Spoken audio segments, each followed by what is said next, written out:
Assalomu alaykum, aziz birodarlar. Sizlarga bir savol bergan edim do'pp haqida. Hozir shuncha odamni boshini aylantirib shu savolni berish zarurmidi degan savol bo'ladi. Yoshlarimiz 5 so'm bilan 5 so'mni qo'shgan kalkulyator ishlatyapti-da. Bir 10 so'm bilan 20 so'mlik narsa olsangiz 30 so'm bo'lsa, shuni kalkulyatorga urmasa ishonmayapti-da. Shu qadar o'zimiz ham miyamiz TikTok bo'lib qoldi-da, TikTok. Shuning uchun bir fikr qilinglar dedim. Savolni javobini aytib qo'yaman, mayli. Shunga ham kalkulyator ishlatib qiynalmanglar. Sizlarni chalg'itayotgan narsa bu magazinchini pul maydalagani bo'lyapti, xolos.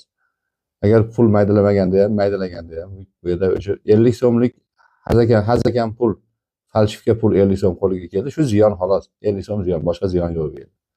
Assalomu alaykum.